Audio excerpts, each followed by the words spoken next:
might be taller than me, I don't know.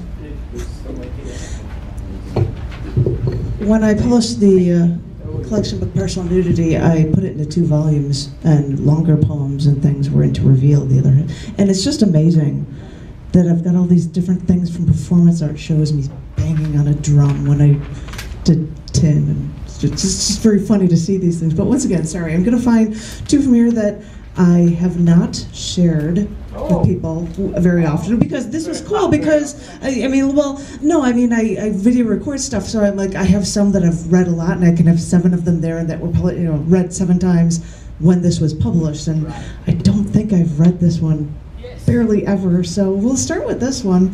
This one is called Why Chromosome Missing. So this man comes to where I work once every week or 2, and at least for the past 3 times, he has stopped for, I don't know, 40 minutes to talk to me.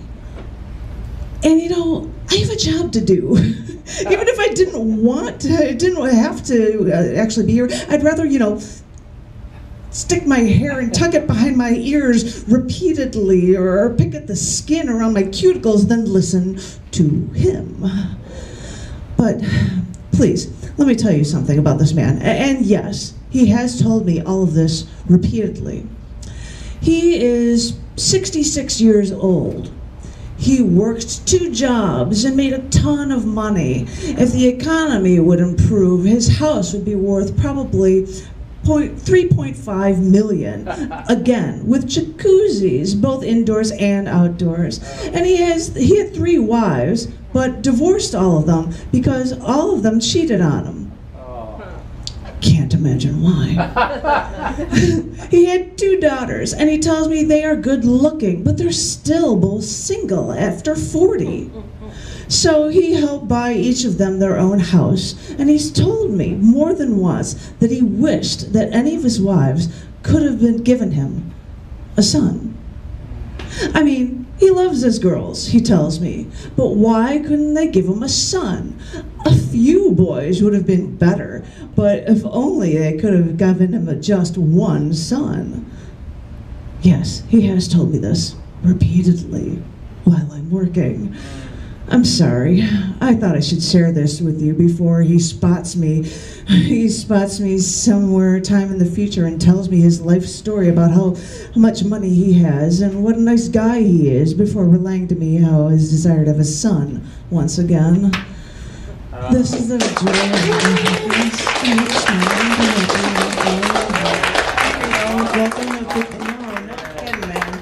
of No kidding, man. This was from a recent show I just did, and because we were talking about jobs, I figured I should share this one. It's called Job That Only Pays the Bills. I told my boyfriend one spring day that I was quitting my job. This art director supervised maybe 8 people, designed 2 magazines. This was a pretty big thing, me quitting a well-paying job that only paid the bills and didn't make me happy. And when the big day came, I opened the window to my 32-story corner office, and I asked my supervisor to come into my office when he had the chance. The wind whistled through the loop on these downtown streets. It was always a breathtaking view, seeing the skyscrapers in the spring.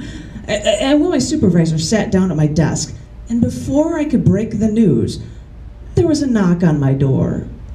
When I said to come in, the secretary walked in with a dozen roses in a vase as a delivery to me.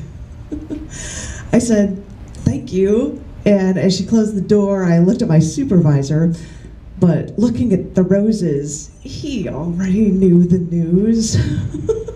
I didn't know I'd get roses as a gift. It would kind of blew my chances for saying that I quit. But it was kind of cool to get roses on a spring day for putting in my 2-week notice. At the time, I couldn't think of a better reason to get roses. It was like icing on the liberation cake.